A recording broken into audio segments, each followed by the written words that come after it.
I think I am waiting for the 19 for the viewers to tell us, because मुझे सच में नहीं मालूम है कि लोगों को क्या अच्छा लगता है, क्या नहीं अच्छा लगता है। मैं ये समझता हूँ कि हम किस तरीके से उसे प्रेजेंट करें, ऑडियंस को किस तरह से एंटरटेन करें और वो थॉट छोड़ के जाएँ उसके पीछे जो हम कहना चाह रहे हैं, वो बहुत इंपॉर्टेंट है।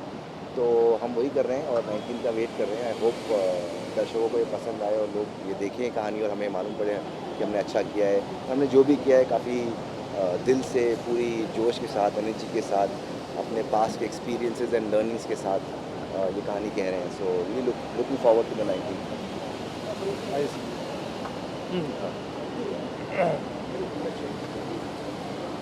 और तो सर, आपने हमेशा से स्पिरिचुअल चीज़ों पे और हिस्टोरिकल चीज़ों पे लेकर हमेशा से सीरियल को प्रोड्यूस किया है। इसके पीछे कोई रीज़न? तो मुझे लगता है कि बहुत पैसे मिलते हैं, बहुत is a very rich guy because of those shows. आप क्या चाहते हैं?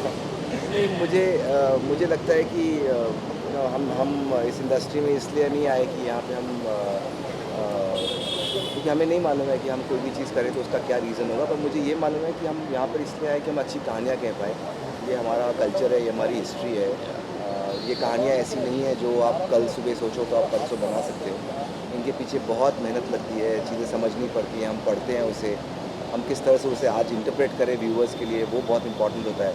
तो कहीं ना कहीं नई दुनिया क्रिएट करो, ऐसे टैलेंटेड लोग साथ में जुड़ें जो हम लोग वो दुनिया बनाए व्यूअर्स के लिए कि ये हमारी इंडिया की कल्चर है, ये हमारी संस्कृति है, देखो ऐसा होता था उस टाइम पे। ऐसे एक्टर्स जुड़ें जो फाइनली स्क्रीन पे लाकर ऑडियंसेस को ये फील कराएं कि हाँ ये हमारी कहानी है, ऐसा हुआ था उस टाइम पे।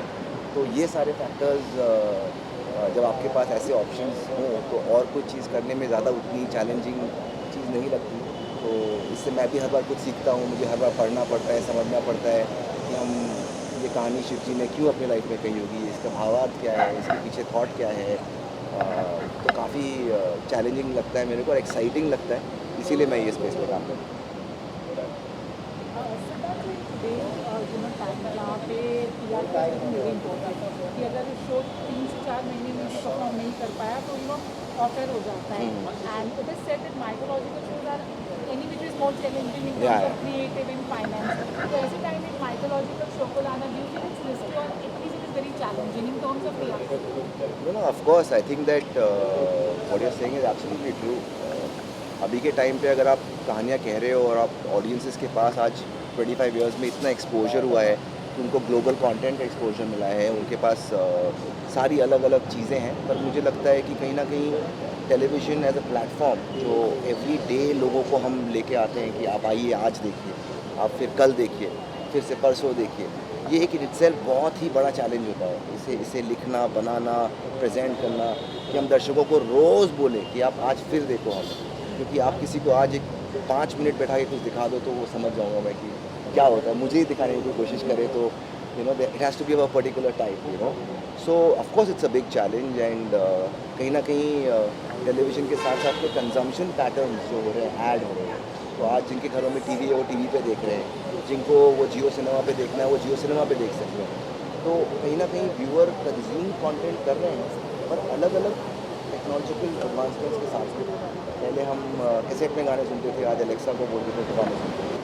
तो कहीं ना कहीं गाने तो वही हैं, गाने का सोल वही रहेगा, और उसको जो हम कंज्यूम करते हैं अलग अलग प्लेटफॉर्म्स पे वो चेंज हो रहा है, वो इवॉल्व हो रहा है। तो हम सब भी अपने कहने के तरीक़ों में, मेकिंग में, पूरी इंडस्ट्री इवॉल्व हो रही है। I think it's a great time for story tellers, great time for everybody.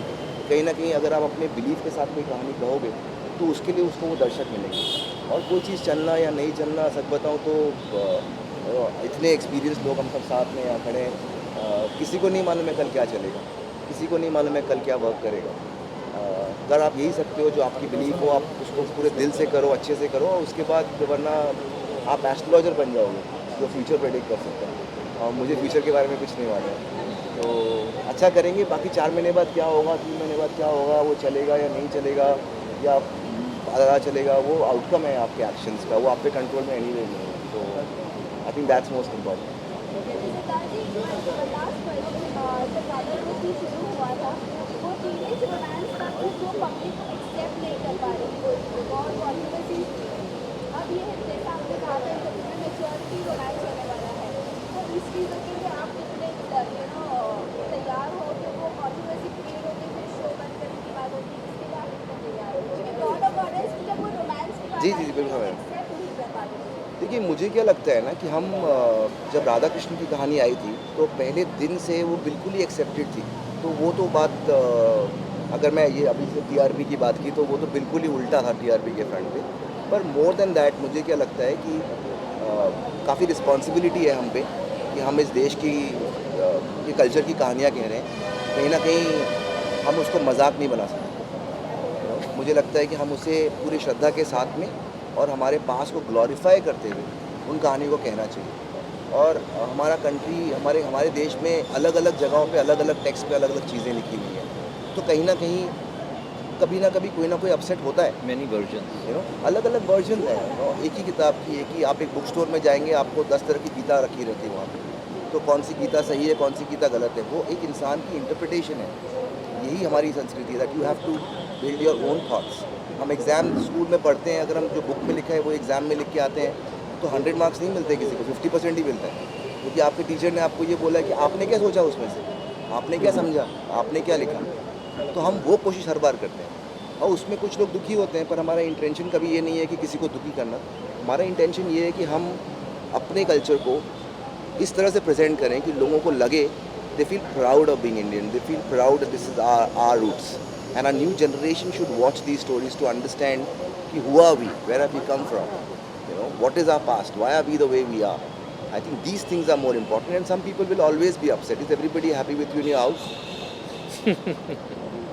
Basically हर 5 साल आप वही कहानी दोबारा बोलोगे लेकिन अपने स्टाइल में बोलोगे, क्योंकि वही कहानी आप अगर पढ़ोगे तो आप अपने स्टाइल में पढ़ोगे, ये अपने स्टाइल में पढ़ेगा, लेकिन दिखाते क्या है उस हिसाब से you retail a story in a different form. हम लार्जर देन लाइफ स्केल इतना बड़ा कर देते हैं कि लोग वही सेम चीज़ अलग रूप में देखेंगे। अब ये मानने लगेंगे, वो पहला भूल के ये बिलीव करने लगे ये हमारा ट्रूथ है। बट हाँ, स्टोरी टेलिंग का स्टाइल जो इनका है वो बहुत टाइम से क्यों ये कहानियाँ कर रहे हैं, because he believes in that scale, he believes in those stories and yes we should, जैसे दादी बोलती आई हैं हमारे को हर टाइम से, हमारे पेरेंट्स बोलते हैं, तो एक हम बिलीव कर रहे हैं और वो हम देख रहे हैं एक नए जोन में। तो डाउन जनरेशन हमको ये भूलना नहीं चाहिए कि ये एग्जिस्ट करता था एंड स्टोरी टेलिंग का स्टाइल चेंज हो गया, तो उस हिसाब से हम भी स्टोरी टेलिंग के डिफरेंट स्टाइल अपना रहे हैं। Thank you.